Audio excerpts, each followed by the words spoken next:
organisation.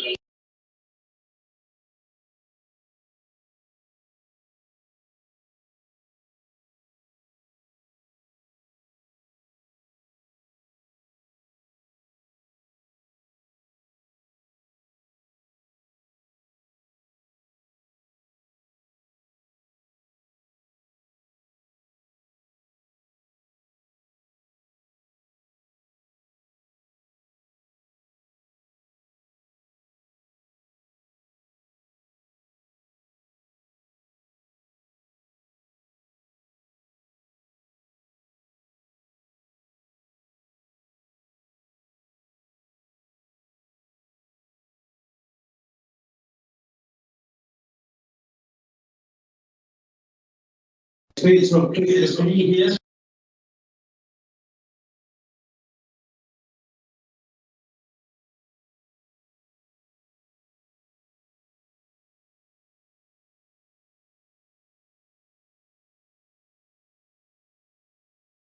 DHB providers in there.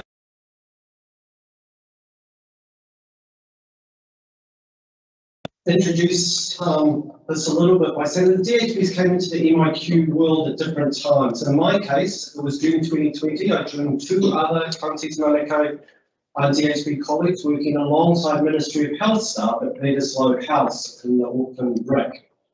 It was the first step of what was very fast moving few weeks, lead to 5 DHBs taking on the health lead for operations at MIQ.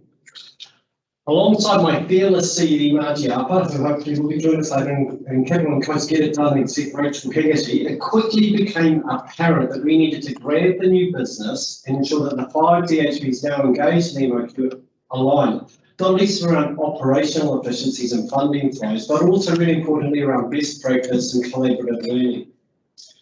So with the support of our shared services agency, TAS, and I want a big shout out of thanks to David McCartney sitting at the back and Rose Bolongley who's sitting over there. Thanks guys. We stood up our DHB MIQ group. This group has gone by various names as a group, but it's been entirely virtual until today. We've had a ridiculous number of Zoom meetings. We started off daily, I think, at one point. We're now down to fortnightly. We've never been in the same room. We've not met one another, or many of us haven't met one another. We've been going around surprised by actually what one another is like in real life. It's really, this was our gig and our party to get together. So thank you everyone for coming along. But in those days, our group's self-appointed task was to create a national operations framework. We thought that was really important, we did it, and it continues to be one of our ongoing roles to provide input and advice and a reality sense check to all the decisions being made by others, but to be delivered by our staff. We've traversed the issues of workforce, special groups of arrivals, medical exceptions, ventilation and vaccination, to name a few. And in fact, so many that I put to you, from our perspective, while we recognise multiple agencies all need to work collaboratively and effectively as a single system, MIQ is so utterly dependent on health that MIQ would be better seen as a health operation with infrastructure and operational support. I did say to my colleague, the problem with this is we might not get invited today. So we get that on the naughty chair at the back. But anyway, we're just going to be a little bit provocative about that. But look, today's session is a brief peek into the world of MIQ through the DHB lens. We hope to share with you insights and learnings, but also human stories. And before I introduce our first speaker, I'd like to just acknowledge the experiences of our health workforce. Last year, I personally undertook the interviewing of a health-related incident, one of our border breaches that was up on that list as part of the incident review. I came away struck by the enormous sacrifice and personal toll on our staff. The stigma and harassment experienced by dedicated and hard-working staff was, to be frank, appalling.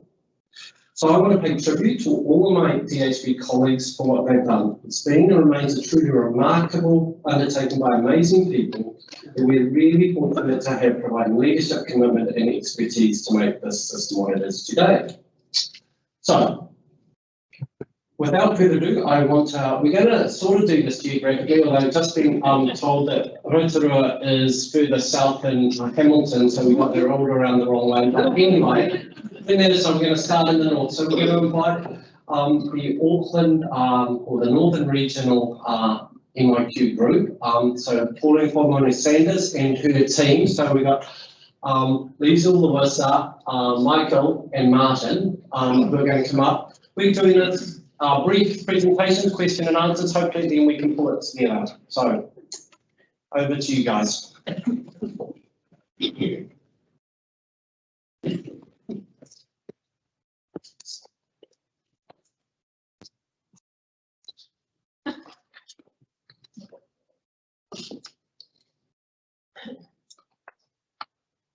Kia ora koutou, wanoa e soifua, koutou moni awanoa.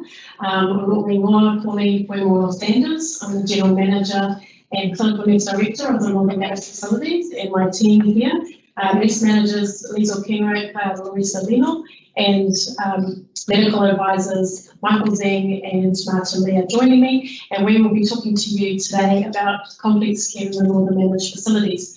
Firstly, we're going to just give you a little bit of context around how the Northland structured. So, like all the regions, we have our work programs, the border areas, Auckland International Airport, Ports of Auckland, the facilities, the COVID-19 vaccination program, Auckland Regional Public Health Service, and the community program, which is our community testing centres, primary care and HEP clinics. Just want to acknowledge Counties MIQ Health as the lead for the facilities response in the Northern region, and just acknowledge Pupulia Imaji Papa, CEO, for her leadership in this space. Also want to acknowledge Sarah Prentice as who was the IC back when it started, even though she's moved into the vaccination space, but just want to acknowledge you, Sarah. So there's plenty of acronyms around. We probably don't always speak the same language, but the NRHCC is who we sit under, which is the Northern Regional Health Coordination Centre. They get set up every time there's an emergency response. So we sit in a SIM structure, and so MIQ is one of those functions. So we're the lucky group that have 4 CEOs.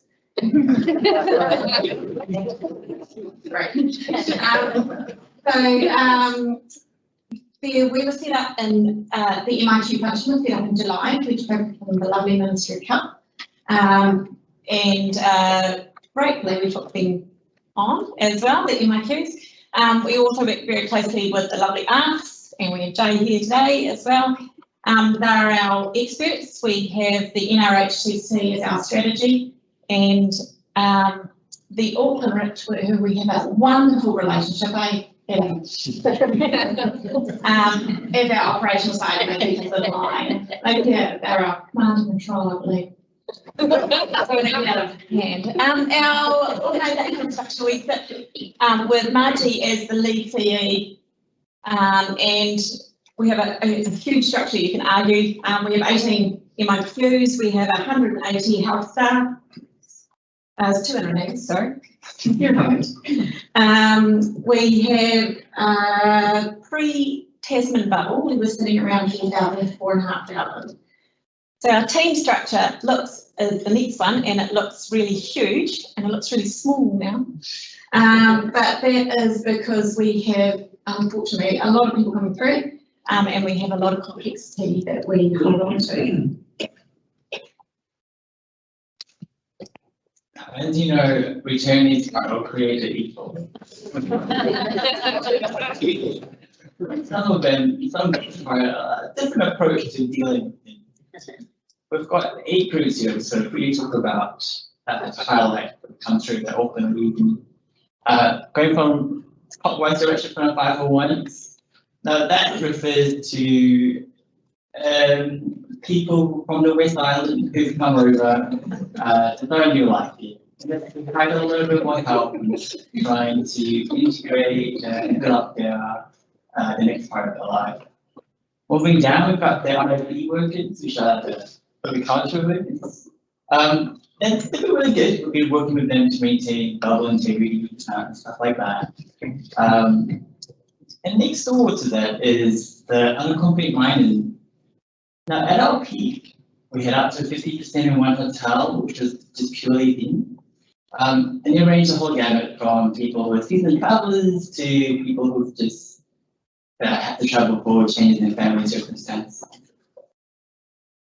And then going up one, we've got diplomats who, as you know, are governed by the BNI Convention. Moving on to the next slide.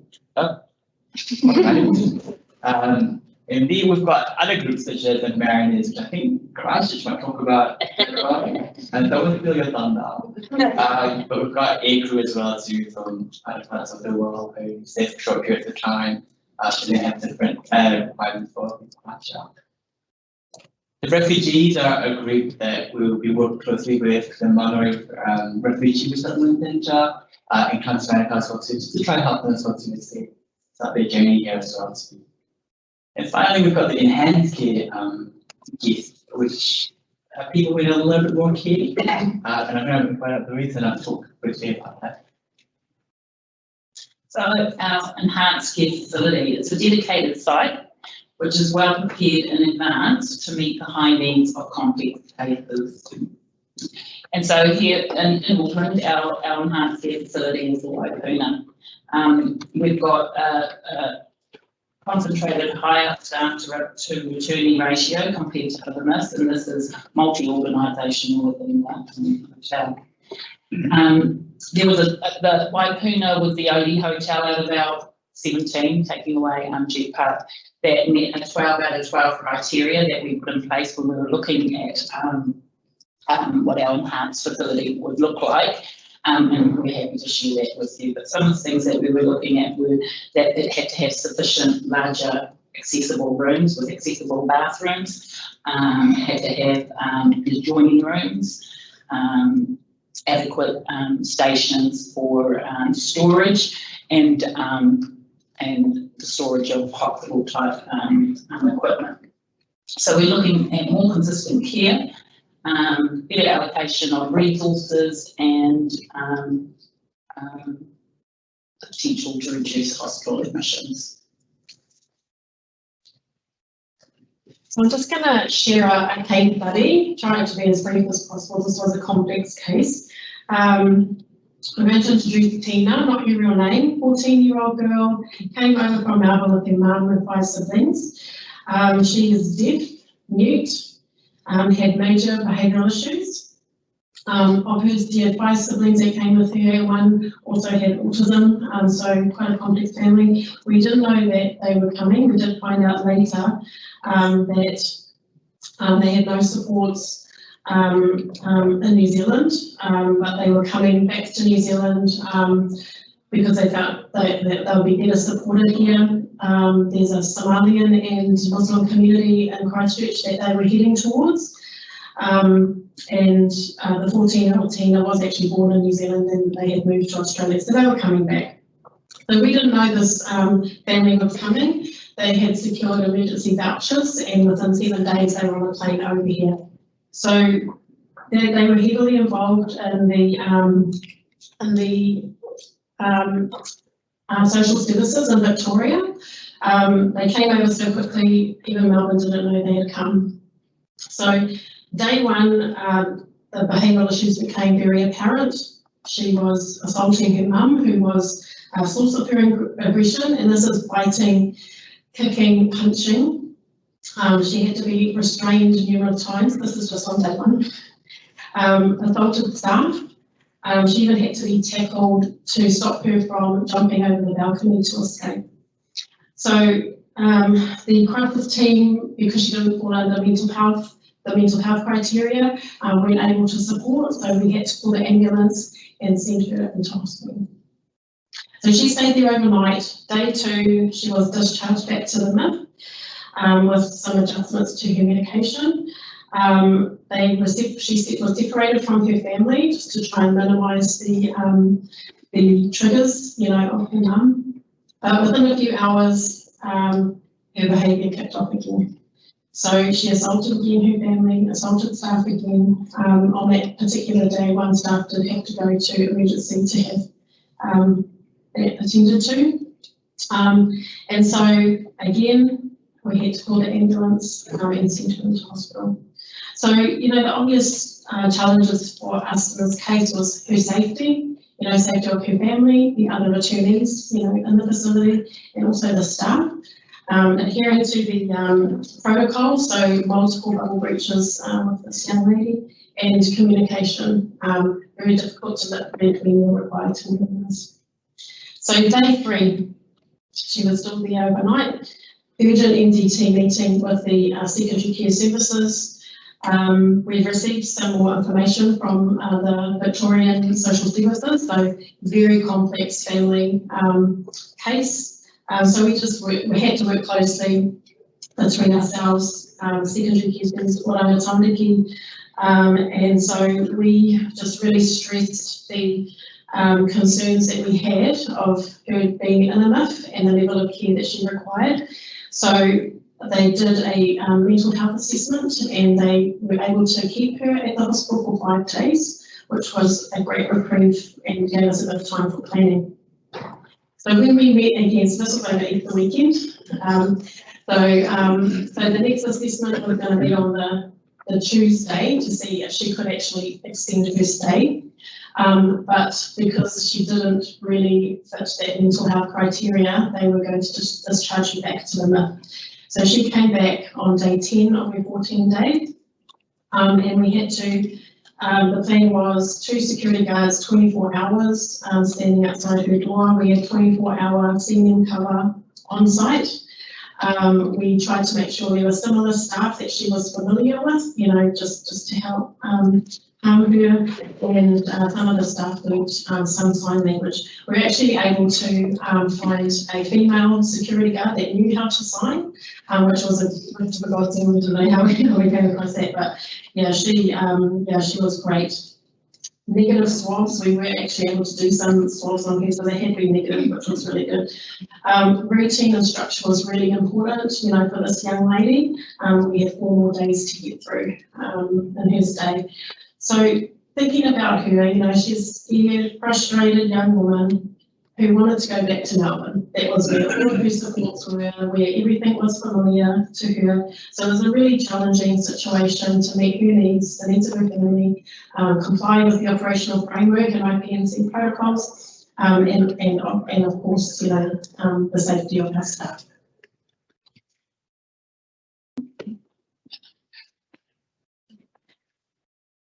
Just because she was departing our MIF on day 14 doesn't mean our care ends, obviously.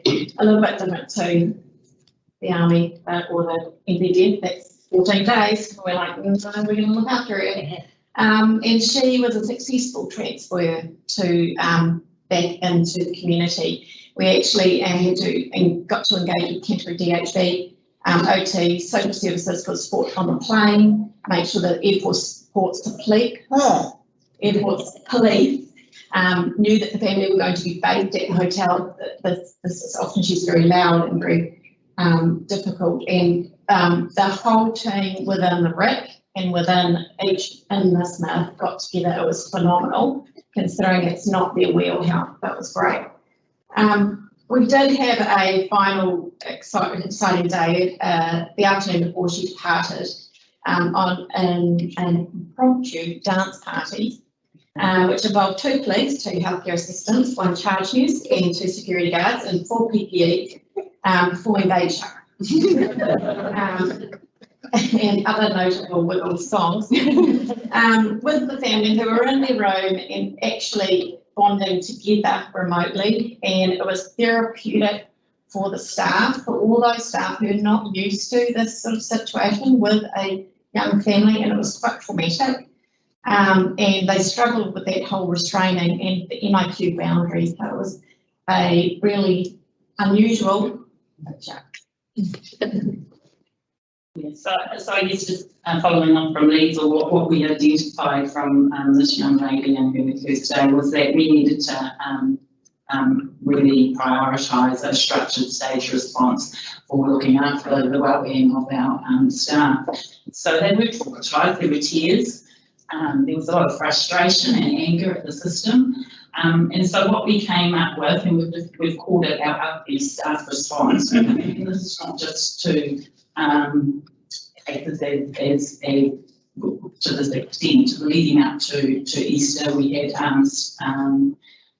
Graham, the Pullman, just staff going through anxiety in terms of things that were coming up with those hotels. So yes, the UFE staff response was looking at a more structured response. So we're looking at day 1 to 3, what that would look like, day 4 to 7 and day 8 onwards. And one thing that we learned very early on with having senior leadership present on the site to answer those questions that they had, or just to listen to them. And then moving on, I guess, to the day 8, which I think is really, really important, is Liesl has highlighted, things look better towards the end, but we've still got follow-on to do. Her room hasn't been used since she left. And so we want to incorporate a response where things like having a colour care, a blessing in the room, getting the team together again, doing an update, a debrief, just in really on track too. The last slide, well, not really a slide, it's just really a big thank you to the team on site, to all the seniors that supported. Really critical that the team responds quickly. Have a plan, and have a template plan so that we can pull it out, So just want to acknowledge all of our MIQ colleagues, in the room, the amazing work that you do that carries us through. And we are COVID warriors, wahine toa and tamatoa. So let's keep New Zealand COVID free and happy International Leicester Day for that.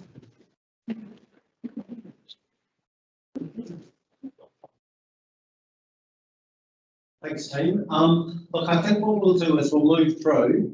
So can you save your questions, because there's so much there we could probably spend another half hour talking about, but then we wouldn't do justice to all the presentations. So I'm going to pull us through, and then Pauline, I'll get you to come back up at the end, all right? So let's move on to late DHB in Rotorua, and Karen's here because on her own, because her colleague Greg is feeling sick, so and unwell. So thank you, Karen, and welcome.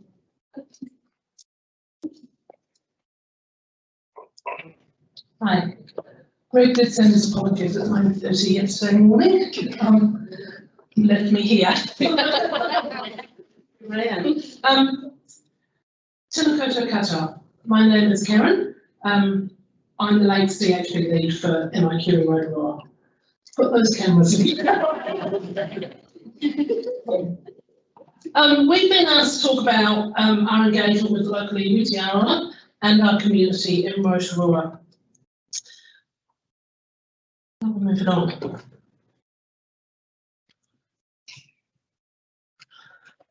This is one of our local primary schools, and whilst it paints a really rosy image of how the community felt towards MIQ, it wasn't always this way.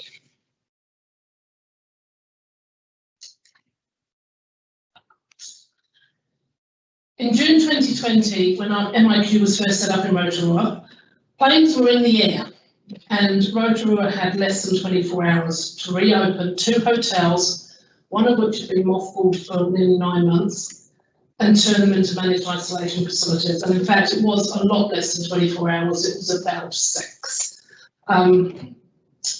The operational need meant that there was an opportunity to inform the community. Those planes were arriving late afternoon, so those guests hit Rotorua at about, I think, 9 or 10 o'clock at night.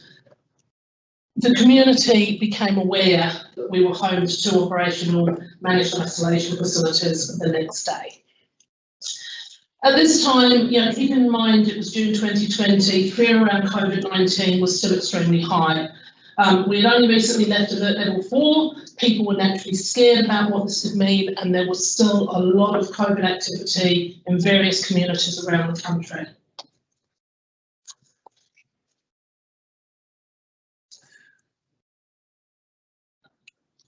In July 2020, after we'd been going about 2 or 3 weeks, MB employed a communications and community engagement advisor. So he worked alongside the DHB, NZDF and our other MIQ partners to work with community and iwi. Te Arawa have a long and proud history of welcoming visitors to Rotorua, and they saw returnees in the same light. While they're behind fences, they are whānau. And even if separated, they deserve to feel welcome in our community. The most important part of this work has been to simply honour the treaty. Maori make up over 40% of the Rotorua community, so it's vital that we engage regularly and empower the iwi to speak to their people about the work we do. We've done this by bringing Te Arawa into the MIQ tent.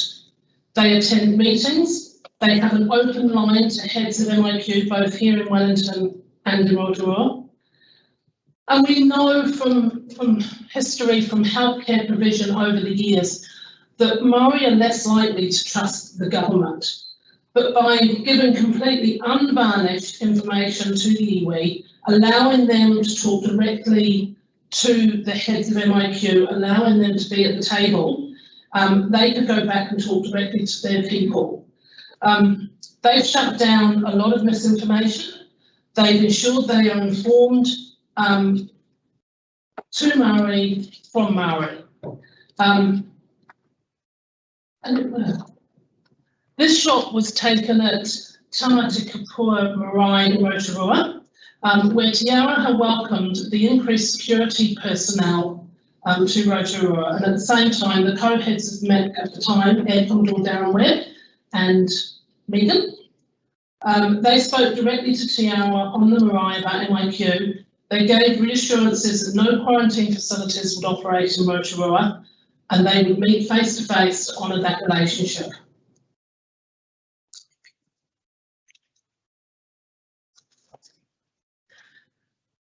We have also worked with Te Arawa to honour tikanga by blessing our MIQ facilities and asking what is appropriate for them.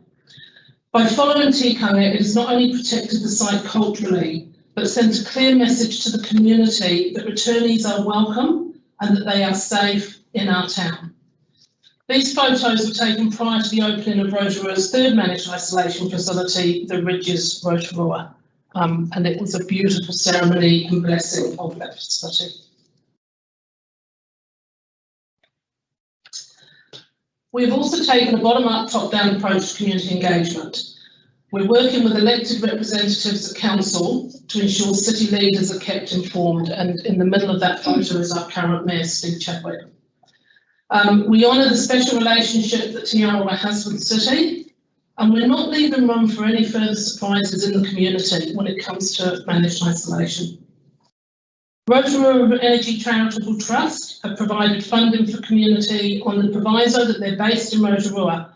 They made a $5,000 donation to one of our Rotorua locals, Ros Rosworth, who has been collecting items for the children in isolation from the community. These small links paint the bigger picture that Rotorua welcomes returnees and that the Rotorua community accepts returnees in the area.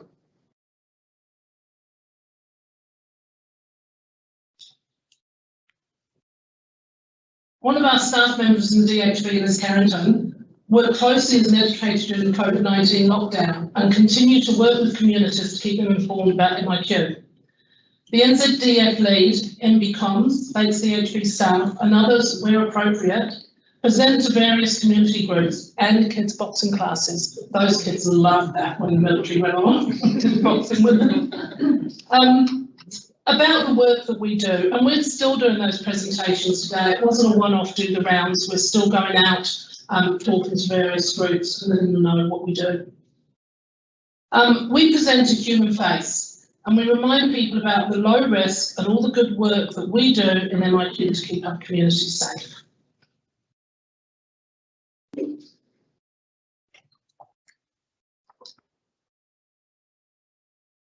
And that's just Monty, Morrison and Araha Morgan, who are our iwi representatives that come and sit at all our meetings. Some photos of the team.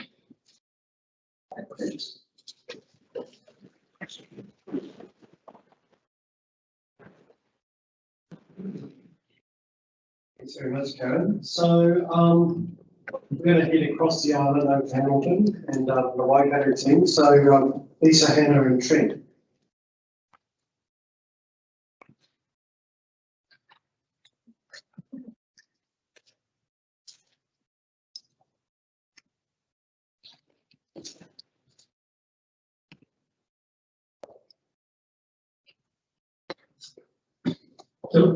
Kia ora.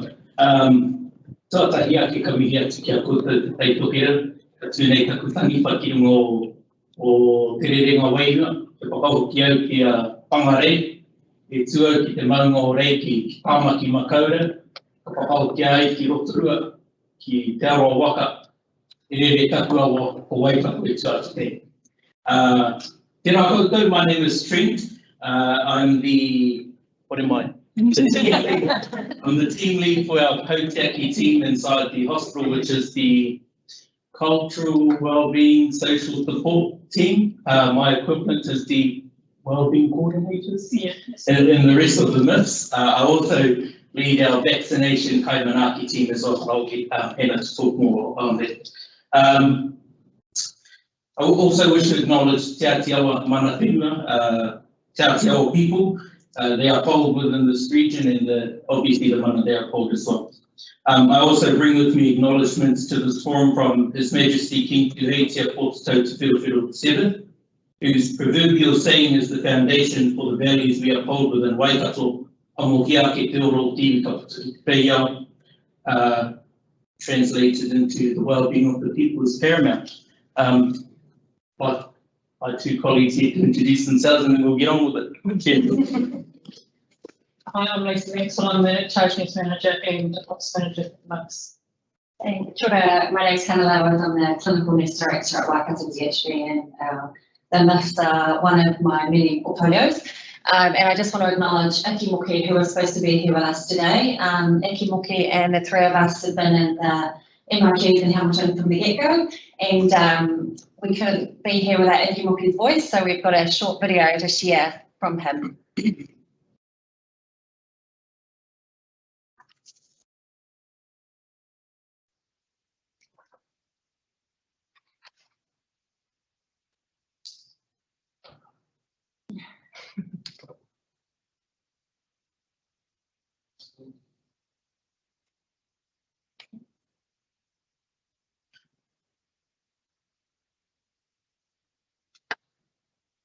Oh, this is weird, we're just going to touch him on the song for us.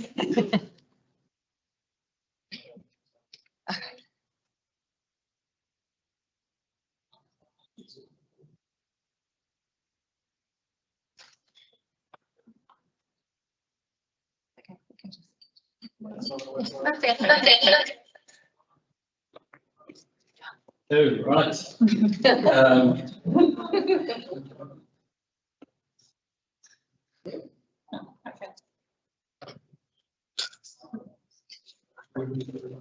Yeah, that's okay.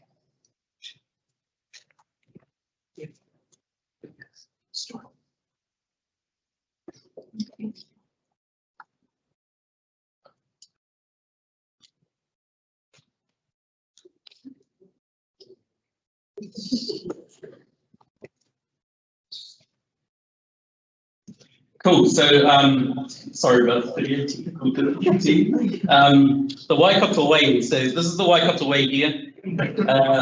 Was born out of the proverbial saying of King Tuheitia, the well-being of the people is paramount. Out of the well-being of the people is paramount came manaakitanga, mahitahi and kaweake.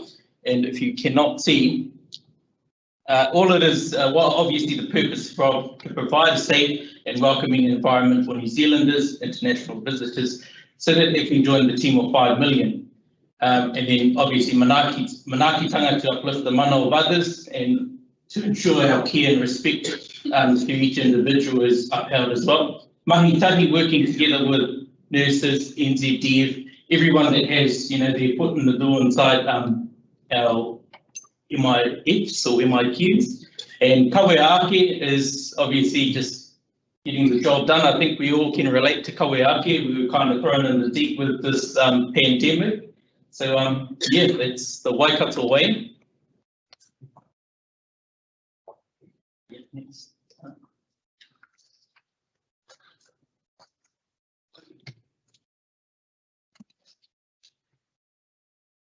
Staff support. So we kind of went back to the drawing board halfway through while we were, you know, looking after our returnees, and we came up with this idea that, you know, we're looking after our returnees quite well. I'm just going to brag about Waikato looking after our returnees, but we were quite slack on looking after our staff. You know, staff were doing more than X amount of hours that were stressful. You could see it when they came to work.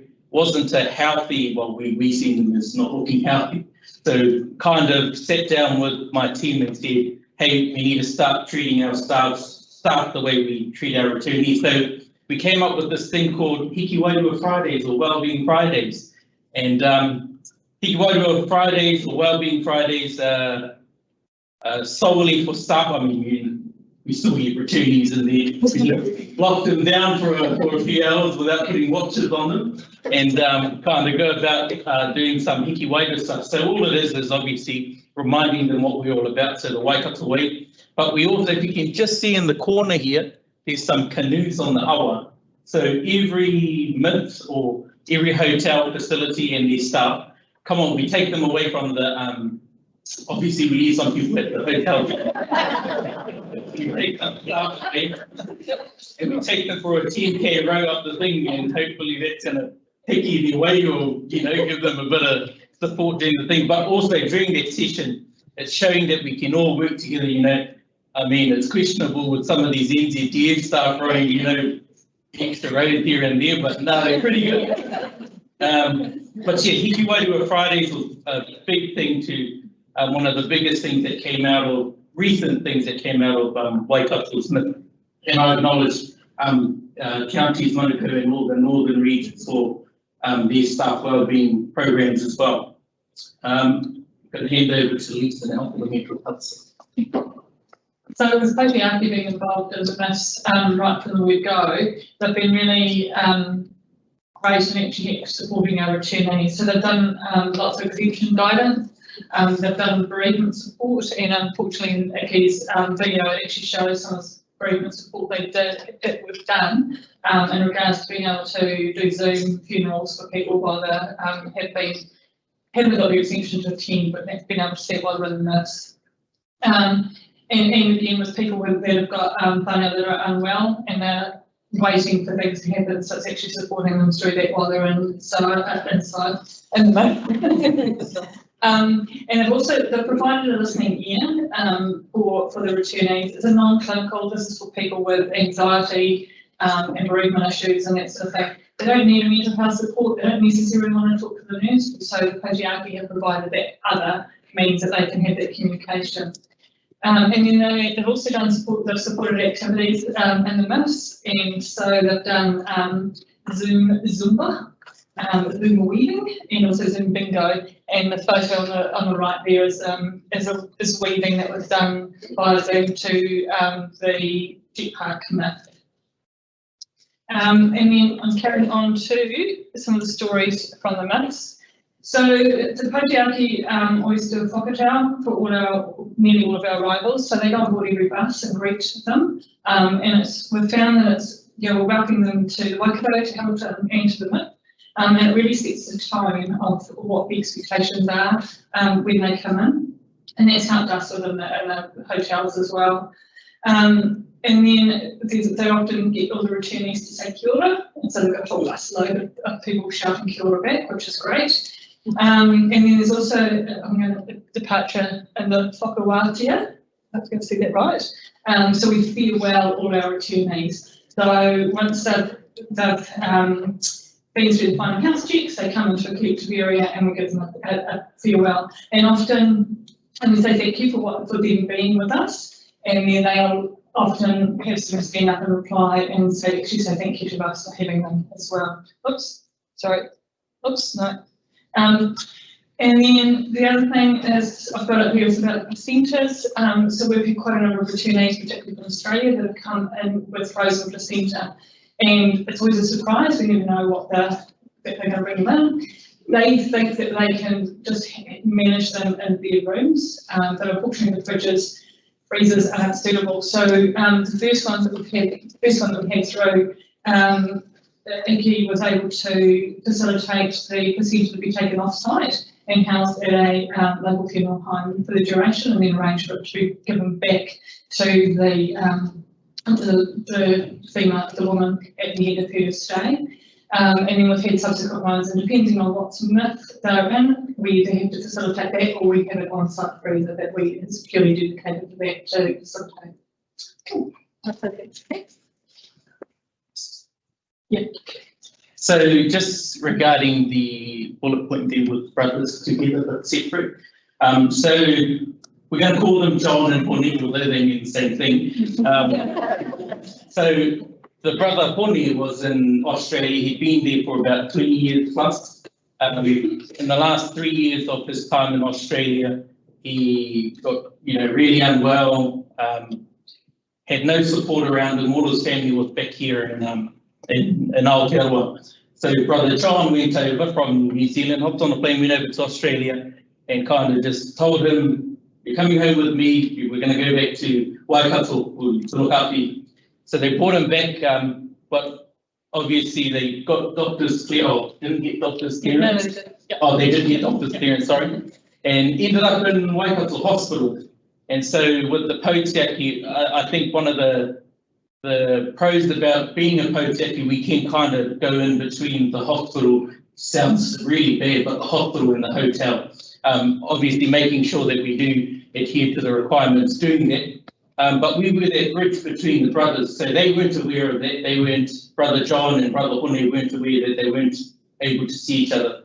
So brother John went into our Distinction Hotel, done his 14 days there, and brother Hone went up into Waikato Hospital, got admitted up there, and then obviously we just done wraparound support, offered him the delicacies of the Māori world, like Hina and Pau, although his dietary restrictions, they kind of got a smack on the hand about that in the hospital. But brother John inside Distinction really appreciated it because food and mist can kind of get a bit dull sometimes. So yeah, that was our wraparound support around these two brothers. It was a good experience, the first time we had done it.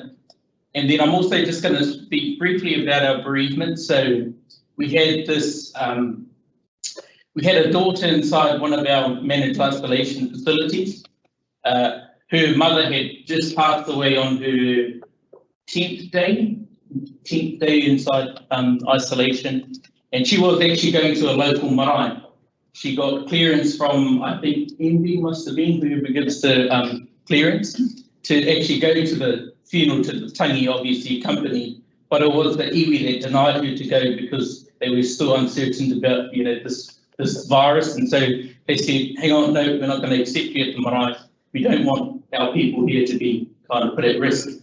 And so we went back to the first time we heard this type of stuff, so went back to the drawing board.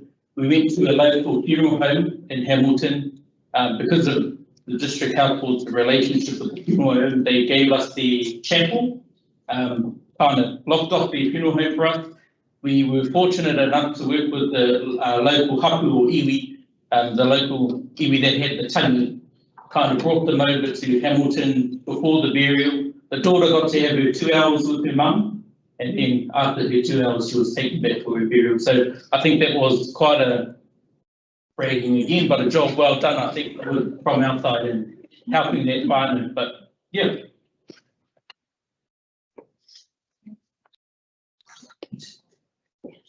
So I'll just briefly touch on what the next steps are for us at Waikato.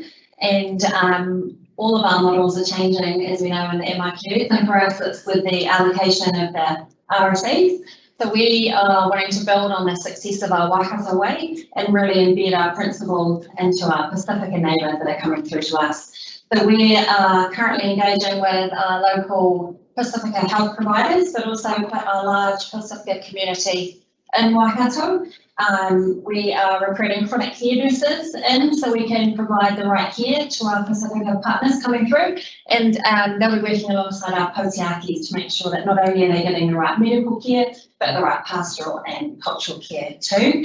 And I'm really privileged to say that as a DHB, we are also embedding the Waikato way into our vaccination program. So I, like most of you, are probably quite heavily involved in that program. And as you can see from here, we've worked really closely with Fuimaono and Trent and our team to really embed our Waikato values into our vaccination program.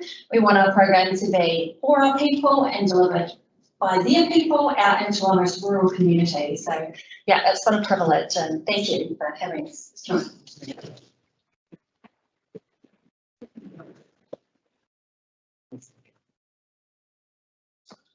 Okay, thanks, Dean. So we're going to now head down to Wellington and to Capital Coast, and Russell Cooke, it's over to you to present on behalf of the team.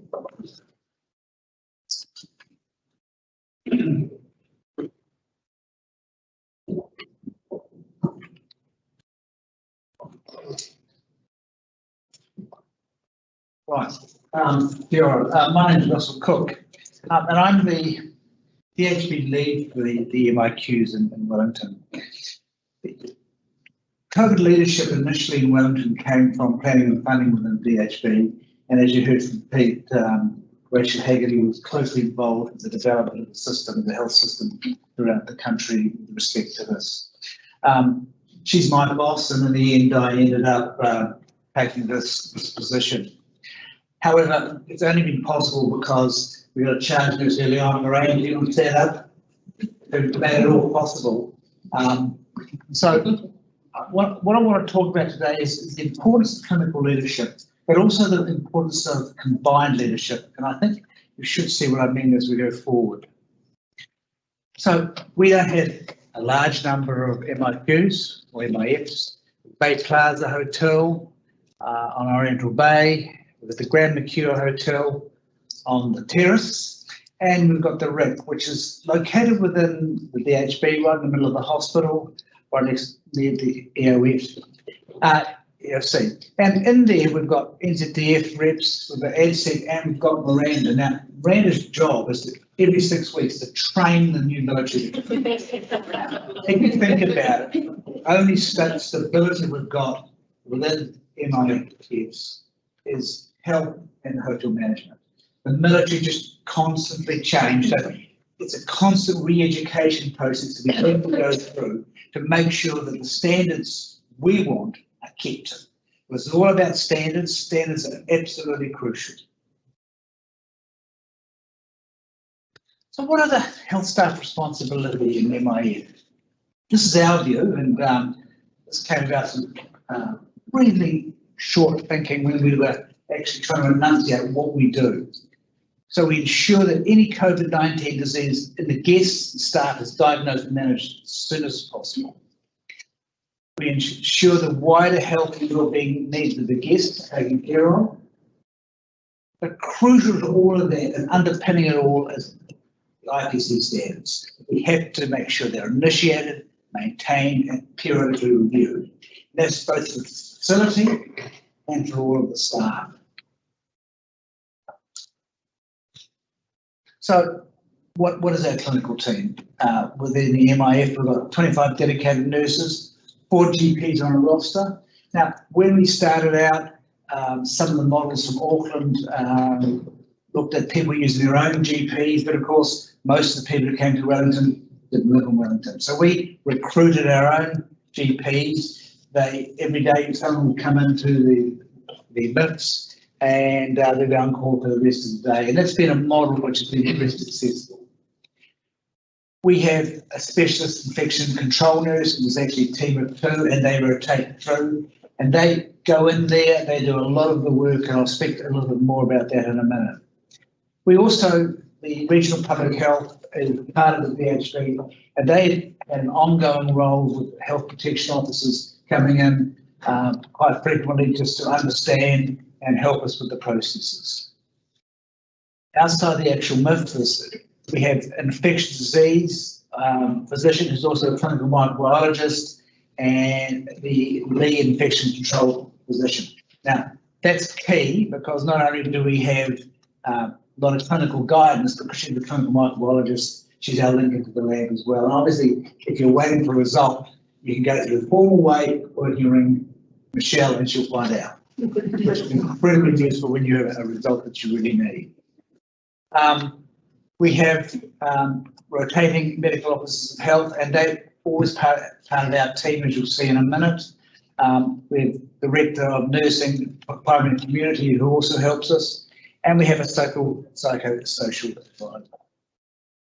But let's look at a couple of those in a bit more detail.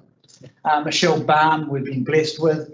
She was part of the team to start with, and she's the person that holds all of these roles. But she gets clinical direction.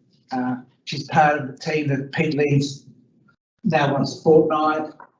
She often will review the new protocols from a clinical perspective as opposed to operational sense. So she's incredibly useful for that. And she also attends the operational meetings, albeit slightly late because she cycles into work and we start these meetings at 8:30. So she's normally there about 8:35.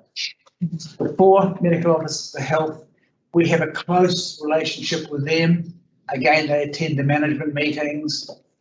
They obviously do all the decision making for new cases, and when necessary, they will either write local SOPs or they'll review the SOPs that our team have written within the MIF.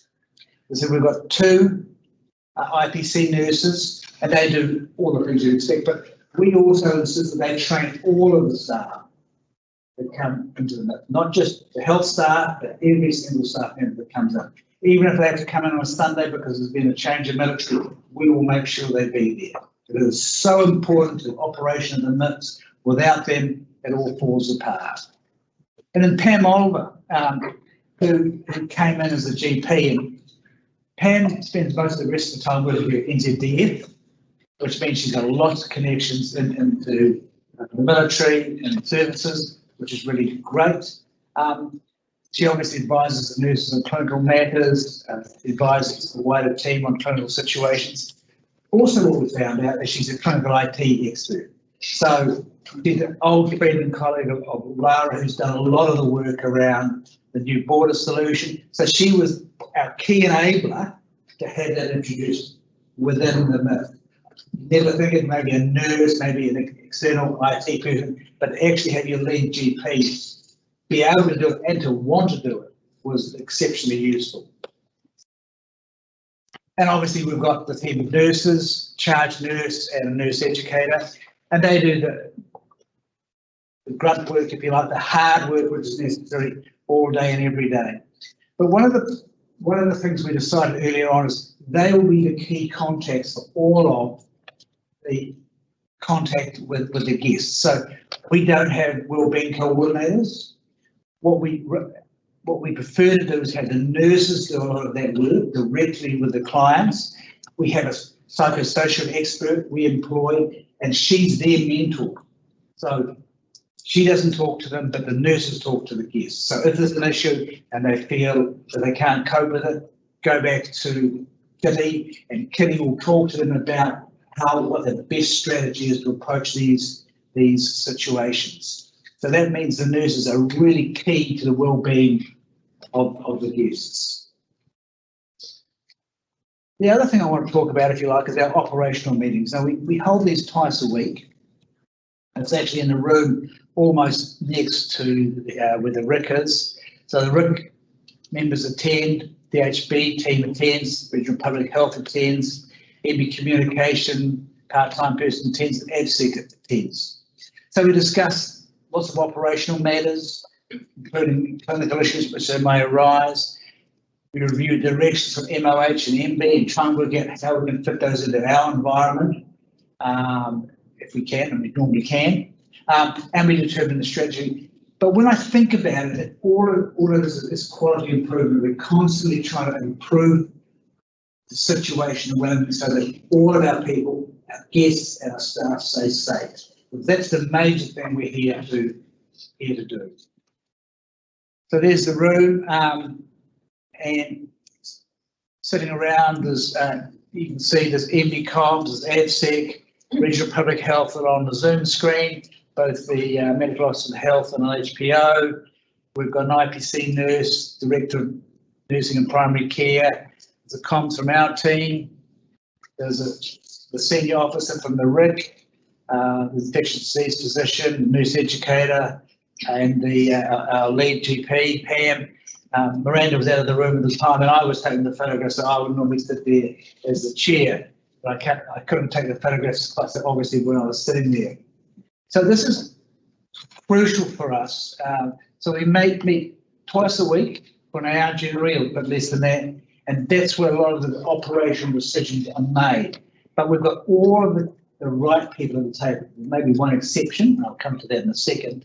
So we get operational input, we get clinical input, but I think what we really lack is probably input from MB. Now we get input from MB in a roundabout sort of way, but it'd be really nice if someone reasonably senior who could advise us on both the operational aspects and the direction MB's moving could actually attend some of those meetings. Zoom is fine, so we can have a complete team so that when we get to the end of that meeting, we know exactly where we should be going. That partnership, I think, for us in Wellington, key to what we think has been a very successful service, which may last a lot longer than we think. Thank you all very much.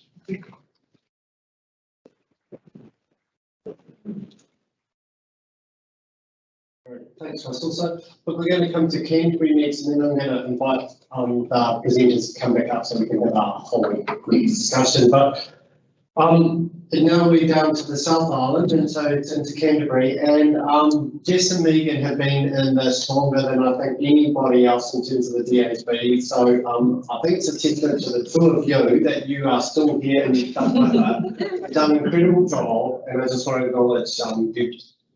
Welcome up and tell us about the issues that you've been seeing and dealing with are really so professionally and so well for so long. Thank you. Before we start, we have got a video clip that we're going to stand here and put plays at the end. And so, and it has got some stats on it that we really want you to read. So if you can't see most of the screen, we'll have the opportunity to shuffle around a bit wee as we go. We'd really appreciate that. And if it doesn't run, we'll have 2 minutes and 32 seconds of silence. For a team that's not the Crusaders. Speaking of Canterbury Rugby joke. Hello, I'm Megan Gibbs. I'm the lead down, one of the leads down in Canterbury alongside Jess working from the RIC. Our presentation focuses around the Russian mariners, but we also want to present to you some information from a report that was commissioned as a consequence of our work with Russian mariners. So we get just to start and we'll swap around a little bit and hopefully contain ourselves enough to satisfy you. Kia ora koutou, I'm Jess Maxwell, Nurse Manager, Clinical Lead for DHB and Managed Isolation. So we really wanted to use this opportunity to share our experience around Russian mariners, and as I'm sure you're all aware, we got a lot of attention about it towards the end of last year. So in October 2020, we had the arrival of our first tranche of mariners, 235 of them. And I suppose we were really underprepared for what was about to come our way. So we had 235 of them arrive, and I guess the key differences were it was managed very much out of Wellington with very little information about what this group would bring us. And I think, as we've heard our fellow DHB colleagues talk, probably not necessarily understanding that not every single one of them would be the same, and they would have a number of different needs that would need to be met while they were there with us. So as you can see from there, there was minimal engagement with the regional team as to how that would be done. And one of the most controversial things from that was that there was a decision that was made for them to be double bunked altogether, and no risk assessment done about how that could be safely managed.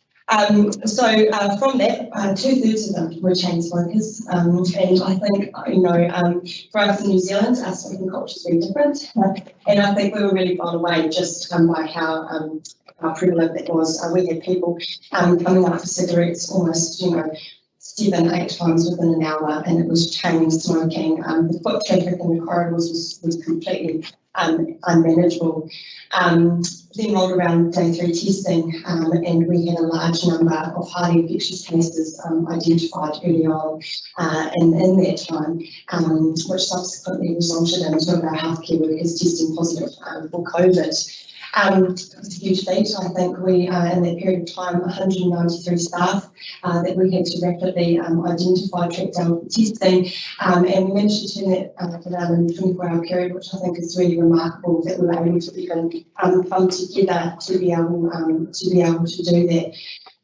I think we often talk about in health, we have a stretched workforce at the best of times, and this really did break us. We talk about the need to have appropriate staffing levels, and from this we then lost not only our 2 healthcare workers that tested positive, but an additional 13 healthcare workers who were stood down as close contacts.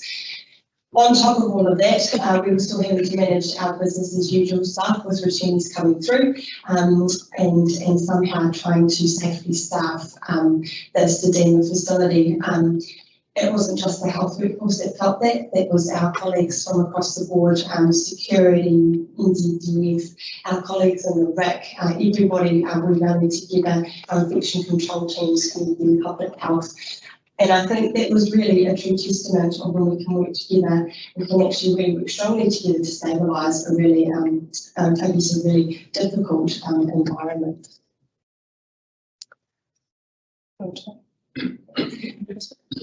So from that, I think we were, I guess, that was the first time that probably really broke our system, and we felt that we really needed to do a comprehensive review of what had actually gone wrong. So a technical report was undertaken by a number of our clinical experts in the CDHB, and a number of things were found from that. So 35% of cases were found to be as a result of double bunking. Both the staff transmission events occurred through airborne transmission, which at that point we still thought, I guess, or a lot of the reports were saying that it was still droplet contact transmission. And so this was really the change in time in November last year. We started to understand the transmission of the virus was different to what we had thought, and actually ventilation played a critical role in all of them, and us understanding that. And so we talk about where did ventilation first start, and it started down those conversations with us in Canterbury around really understanding that. And I think that set us up well for actually being able to implement a number of changes a lot earlier on in the piece by having that information and understanding. From that, a number of key recommendations came about, and one of the critical ones was introducing N95 masks. More broadly than we had been doing, and actually ensuring we had adequate ventilation in a number of areas where that high risk transmission was likely to occur. Thanks, Jess. So following that report, we've done a little bit of work in Canterbury around the configuration of our quarantine rooms. We had 6 dual facilities, and we moved to 3. And used facilities where we felt that ventilation at the time, and the rooms provided better ability for us to manage that ventilation requirement and be able to provide access to fresh air, and use a couple of other control areas to make sure that ventilation in our quarantine areas was as good as we could possibly make it. Jess talked about N92 masks, and then we started hearing voices about tranche 2, which was mildly frightening. But I think that we learned really well from tranche 1, and things evolved, and so we embarked on a much more collaborative process. And so we had the opportunity, when we were thinking about tranche 2, not only to participate in a health risk assessment, but also to provide an operational assessment from the RIC, which was a collaborative piece of work for all of the agencies based in the RIC, where we outlined what the ideal environment would be for us to receive the second tranche of fishes. And be able to provide them with support through that period, and I guess modelling on worst case scenario. So we specified quite a few things. So I'm just not quite sure what happened on that. Yeah. So we specified no double bunking, obviously, and that we looked to implement the rest of the recommendations from the technical report, and started thinking about what would help us be able to receive these guests, support them to be able to, I guess, follow the rules and remain safe, and for our staff to remain safe. Was a big piece of our work with our staff around the fact that there was another group coming and how we're going to manage that risk and provide them with reassurance and confidence that it was going to go well. So that ability to do that, that pre-planning to outline our operational requirements and have that heard and be able to reassure all of our staff that things were going to be different was really useful. So we first talked about 3 facilities rather than 1, and that was about being able to spread our staff, being able to spread the load if we had a high degree of positive cases in that second group, and being able to manage them and our resources a little bit better. We also talked about having interpreter support available in each hotel 24/7, and that was about supporting the guests, being able to get information quickly and being able to spend that first 2 or 3 days making sure everyone really knew what the expectations were. And so being able to make sure that people are complying with the requirements around wearing a PPE, they understood how they could get outside to smoke if they wanted to smoke or where they could smoke. We identified all smokers before they came, and we put all of the smokers into one hotel that had access to fresh air from their rooms. So we reduced foot traffic from smokers going out. We put the remaining guests into another hotel. And it really helped us manage that foot traffic and the passage of people around the hotels. Russian Christmas was the first day that they arrived, which we found out a little bit late, but the hotels really bought onto that and helped them celebrate the Russian Christmas, which they really appreciated. The companies coming in had an agent on site all the way through, which was really helpful. And we established daily IMT meetings that all agencies participated in at about 4 o'clock in the afternoon. NB and the Ministry of Health were invited and attended those meetings, along with all of the staff on the ground in the hotels. So it was sometimes a reasonably quick process, but just a bit of a huddle, what's going on, the major decisions around the next 24 hours were made at those meetings. And some decisions I think that sort of surprised us. We had a number of guests in quarantine in one hotel, a guest in one hotel, and in the other hotel who was in quarantine. And so there was a lot of discussion about do we move that guest into the other hotels, but we have all of our quarantine guests in one hotel. And we had one line of thinking, but I think the staff on the ground had a very different line of thinking, which was around supporting their colleagues to manage the load. And so we made a decision based on the advice of the staff, which really helped them manage what was going on the ground and gave them some control over what was happening. So that was what we did differently. We think we had a really successful outcome. We also accidentally supported 20 Russian fishes to give up smoking, which was a completely unintended and unplanned for event, but we're pretty proud of that. I think that was a highlight for us, and it was a real good news story against what had happened with tranche 1. And, we noticed a distinct lack of interest, I guess, in tranche 2 in comparison to what had happened earlier on. So that was the outcome of it, and I think a really good demonstration of what happens when we all get in the road, when we start talking about operational activities and bring that operational team on board. So one little piece of information is a really great video. So I think prior to tranche 1 coming through, the reaction of the community to MIQ workers was quite different, and I think the infection of our 2 healthcare workers really changed the scene for how the community felt on the safety of MIQ workers. I think the hardest part for us all was seeing these two nurses really playing out quite publicly for them, and I think, you know, we all understand and appreciate the burden of sometimes being an MIQ worker, and to have, you know, members of my nursing team to be so publicly blamed for that was really hard. And I think from that, we really wanted to understand actually how widespread was this issue around stigma and discrimination, not only for the nursing staff, but more broadly to all the other agency groups as well. Yep. Yeah, so this report was commissioned by the CRE Commission, and we really understand that, and 365 workers were interviewed around their experience.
Okay, can I get the others to come back up? Pauline, you can be on behalf of the rest of your Northern troop, but the others can we just come up? Yep, great. So we've got 10 minutes. I think it's a good opportunity to now have some questions and some debate. I suppose just to get us going, I mean, one of the things that strikes me is we have spent, for very good reasons, a lot of time trying to basing what we do on science, and yet we are beholden to a whole range of other influences on what we do, in terms of politics, in terms of a range of other pressures and reasons why we should do the things we're asked to do.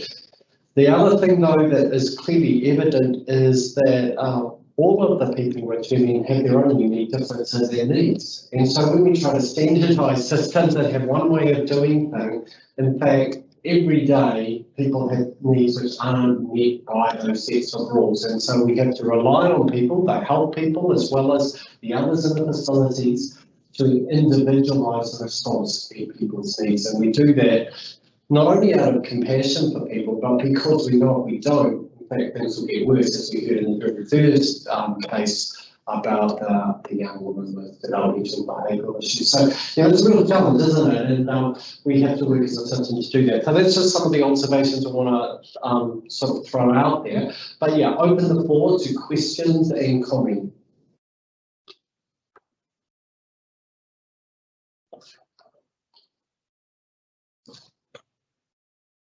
So I'm Shane, the Chief Medical Officer of Defence, and I just wanted to poke a little bit more at your opening comment around when the MIQ facilities are health facilities.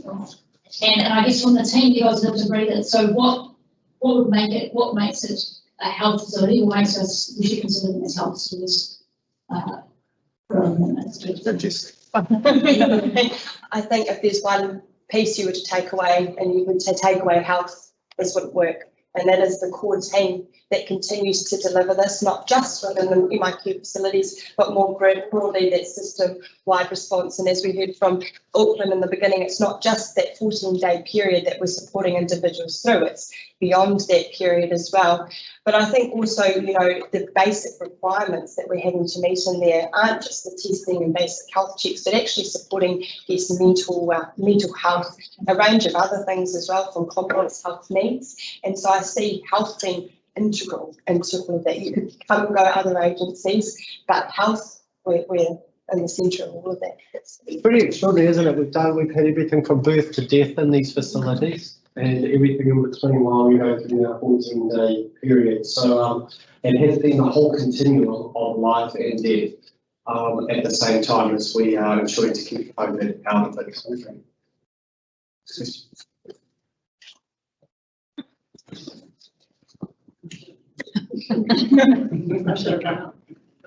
Thank you. Nicole from Jet Partner, Auckland. I just wanted to say congratulations. Really, really inspiring to see some of the great community work in Rotorua and of course in the Waikato. So my question is, that's such a stigma that Canterbury talked about, you know, we all suffer it each and every day. How can we work better together so that that's consistent across the country? Because it's a huge issue. Pauline. I don't think it's a health thing, it is an everybody thing. So I think if we're really going to change that, it has to be everybody doing their bit to address it. So I think it really does require a collaborative approach from every different angle. And we really do need more positive stories in the media. Media love the negative stuff, but they don't understand that the consequence of that is the daily lives of our staff that work in MIQs, whether you're in the health team or not, you know, whether you're from the hotel teams, it doesn't matter. People know that you're from the facilities, straight away they have this perception that, you know, you could be contagious. When you get the jokes, you've been tested and you don't get it. So I think, you know, it is a system-wide approach that we need to take.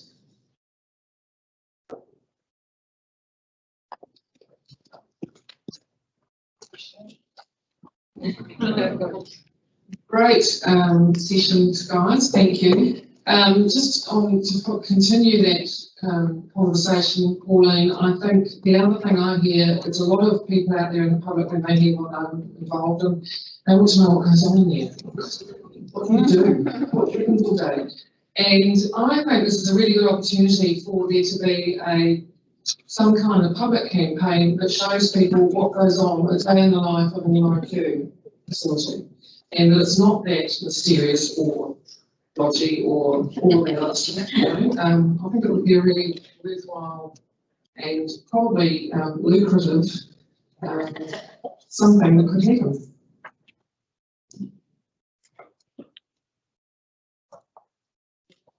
I think, you know, we've got feedback as part of our survey from staff that their perception around the environment they work in is safe and they feel well supported. But, you know, if there was an area of focus that would help things, it was around the media stories and that understanding of the community of where they work and how how safe they are and how safe they feel in that work environment. So, I mean, that was quite consistent. Yeah, one of the things that I guess I would just reflect on is I think that the internal comms is going to grow. Whoever's been putting that all together, thank you for supporting all of that work, because I think, you know, the emails, the updates, the videos, the pictures, the stories, it's really great internally. And I just wonder how much of that is being heard outside of our own internal system. We're doing a great job of supporting our staff, all of us, I think, in terms of doing that. And And some of this, the things that really strike on are the stories from the returnees who've been through and the incredible feedback that they give about their experience. And listening to the Waikato way, I mean, that welcome into New Zealand is like, you know, unbelievable, really. It's probably better than, you know, any of us have ever had being welcomed, you know, we feel good about. I mean, it's just a really amazing cultural experience, a Māori experience, a tikanga experience that, you know, probably people will value forever, that they never would have experienced had it not been having to go into the MIQ. So I wonder whether some of those external calls we could just shift and lift from our internal that might be helpful. You know, simple.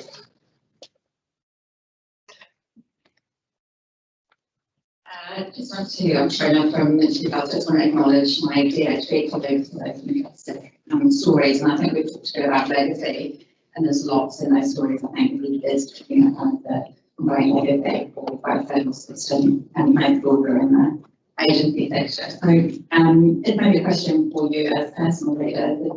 There's one thing in the last kind of period of this exercise, what you've learned as a leader.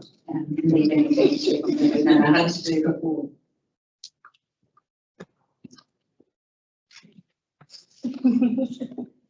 That's a good question. You've stumped us all. I think my reflection is around the, you know, we were talking about the Russian, panic of the Russian fishers, and I guess the strength of collaboration and working together. And I think for me personally, that huge learning I've had in the last 12 months of working alongside other agencies and the approach that they have and thinking about the system and how we blend and negotiate and work together. And I think some of those skills that when we work just in health, just in some way or other, we all know how we work, we don't have to test ourselves very much, but I think that opportunity to blend and work together has been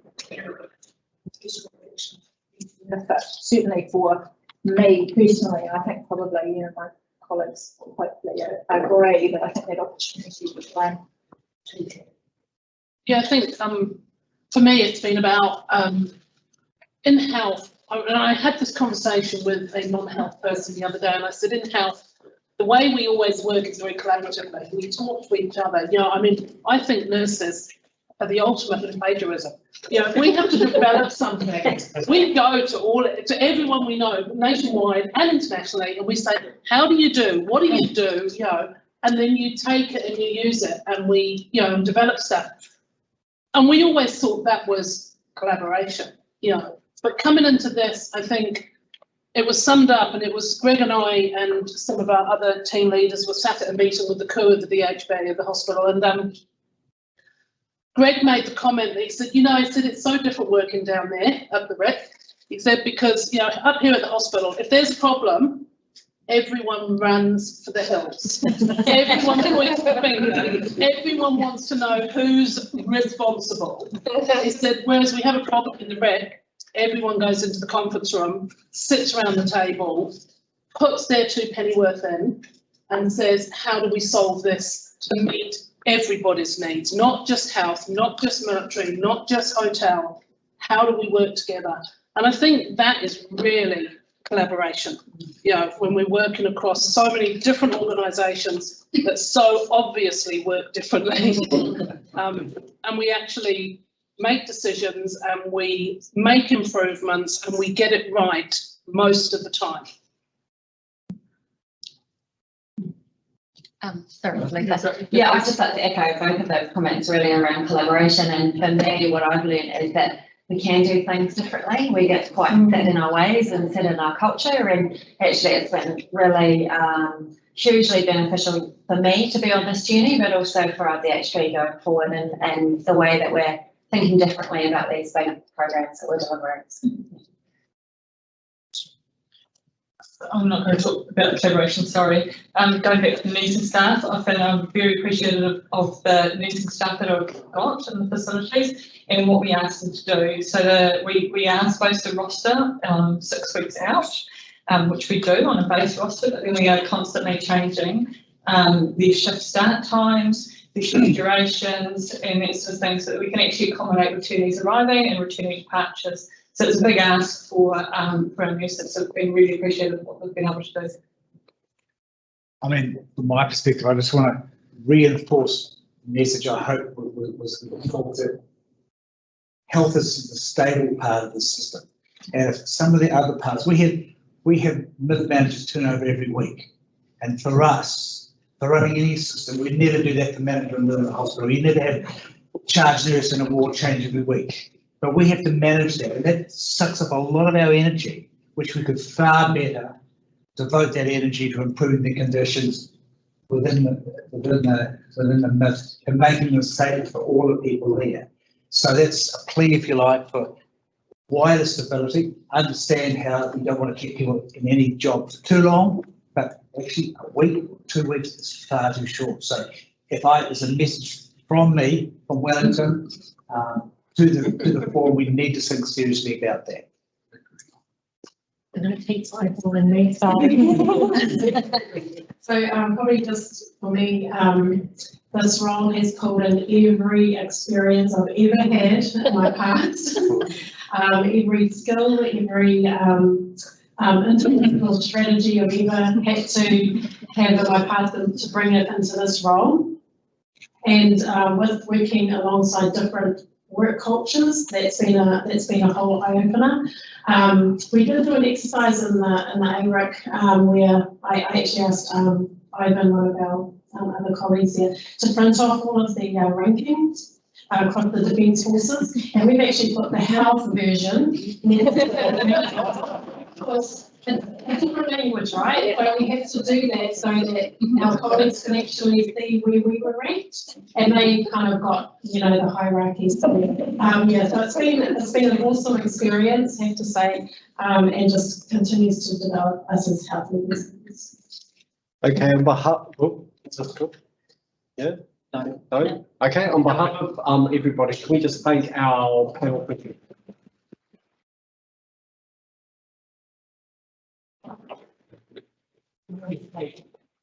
I'm just going to hand back to Jim, but I guess I was just going to have my little 2 cents worth about what I've learned. I think the first thing is, while I might have been a little provocative at the beginning, actually, I think one of the big things I've learned is, again, about, how if we really, really do work together with a common vision, we can get a lot of shit done.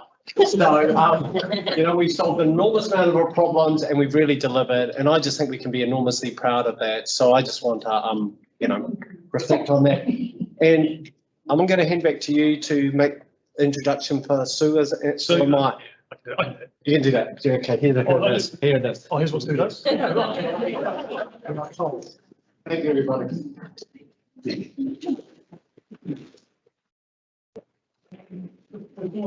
One second between you and Arthur, so we have a couple of minutes of time. And it's a great opportunity, repeat-wise, keeping us thrown out, just thank Pete and the team for an amazing and somewhat confronting presentation at times. I get the benefit of going into different regions by the virtue of the job that I'm engaging with each of the RICs and most of the facilities at some stage, and various toil from that. To have that in this leadership forum for everyone to see and to hear and to learn from and to maybe be a little bit challenged by is, I think it's really powerful. So that's the purpose of that session there. I think it's really great. I've just got a couple of comments if I can, because you do hear these things, and where's Russell? Where's Glenn? Have you met Glenn? There you go. Don't talk to Glenn. He's the one that provides the defenders. Hayden, Regina, turn around, Russell. Where's Hayden? He's from Envy. So just a couple of things. And for me and myself, we do the emergency allocations. We do some of the decision making that ends up inside a facility with a lot of you having to deal with some pretty challenging circumstances. And the story about Tina, that one weighed really heavily on us as you went through that 14 days. We kind of watched you navigate your way through the challenges, the danger almost at times, and how you handle that. It was actually outstanding to be able to sit back and be reassured that the professionalism and the approach of the staff, of everyone involved in that, the whole system from health through the management team, the specialist was, it was just outstanding. So, hats off to the Auckland team, and thank you for raising at this forum to show just I think a small example of, just one case and intense management that was required for that family. We really felt for that family and that poor mum, probably coming from something that was worse in Australia, to come back to New Zealand and to, and I'm just, wish her all the best and hope that she is, supported as she goes on. So thank you very much, the Auckland team, for that. The Hamilton team, the Rotorua team, one of the things I've really learned from my time going around, when we talk about engagement with iwi, and I think we looked at it through the wrong lens initially. That was around that obligation. It's part of the Treaty of Waitangi obligation, and we missed the opportunity piece for that, and how we connect with our returnees. I think the Waikato way, and see the Rotorua as well, and I've heard from people who have returned, is a lot of people spend a lot of time overseas, disconnected from New Zealand, and have come back in a pretty trying circumstance. And that reconnection, back into New Zealand, and facilitated through just a popuri, just a welcome, has really grounded people and really reconnected them with their whānau, with their community, and with New Zealand. So I think that's a fantastic approach that, we didn't leverage off early enough in our thinking and a partner approach to setting up our facilities. And I think that's been really, really powerful. So thank you for that. And I like the, Hamilton having to change to look at Pacifica. I know that, Tainui, I know, the Hamilton team will do a fantastic job looking after our RSCs as they come into that new circumstance. Russell talked about your one. Well, I think, that obligation to improve the system that Russell was talking about is that is the key to it. It is not resting on our laurels. It's not being complacent with the system. It's a continual review, adjustment, both from a clinical, be it from a security, be it from a management point of view, and to continue to enhance the process. And I think that's what I took for that. And then just to the mariners and to Jess and Neve and the team, the intense scrutiny of the second tranche that occurred here in Wellington, daily scrutiny and daily briefings and daily going across to the Minister's office and the like. Once again, we had a massive sense of assurance from the team in Christchurch through the lessons learned process they went through, and through the new plan that the group's team and the CDHB and Matt's team put in place, that we would nail this, and CDHB did that to the point of over delivering, and that's actually probably going to sting us a bit. And that they over delivered on a solution for a specific group, and probably set a really high bar expectation that we can do this every time, and including facilitating movement to ships, Nelson and all over the place. So thank you very much for that. But it was a fantastic effort. The survey that was mentioned from DHB is something that we're looking to roll out to the whole organisation, and really looking forward to your input into that survey as leaders, so that we don't write a survey or set a survey up that answers the questions that make us feel comfortable as leaders and as a group, so that we actually design a survey that acknowledges our workers, their whānau, and the challenges that they face, please. So if you have the opportunity to contribute to that survey, please do. The stigmatisation one, I think we were talking pastoral care strategy recently in the leadership team, and what are the levers we can pull and need to pull to address the stigmatisation. And I think we're all eternally positive, and that's probably one of the only ways of getting through dealing with the media sometimes, is to be eternally positive and to reinforce those positive messages to them, and to seek those opportunities. I look at David Latu up in Auckland as an example, pushing his message out into the Pacific is a real opportunity, to drive forward the vaccination program, and just to champion people and their experiences. So they fall out of the media really fast, those stories, but I think there's a relentless pursuit to tell that story, and we've got to keep on pushing that story as much as we can. The ISO exhibition that Ian's team's bringing around the country is another one to tell our story. So it's really, really positive as well. So anything we can do locally, regionally, or nationally, then we should try and achieve it. So that's it for me. Megan, do you have anything? Would you want to have a chance maybe to say a few things? Okay, thank you very much. Hello, that's a bit too long, sorry about that, but afternoon tea, and then what we're going to do after that is Sue Gordon, please Sue. Sue's going to lead us through the last session with a couple of keynote speakers, and we really look forward to having that, and it'll lead us, I think, nicely to finish off the day and create some, and generate some discussion over a couple of videos tonight. So afternoon tea, and then maybe back here, and if we could, then it'll be up to 3:15, please. Oh,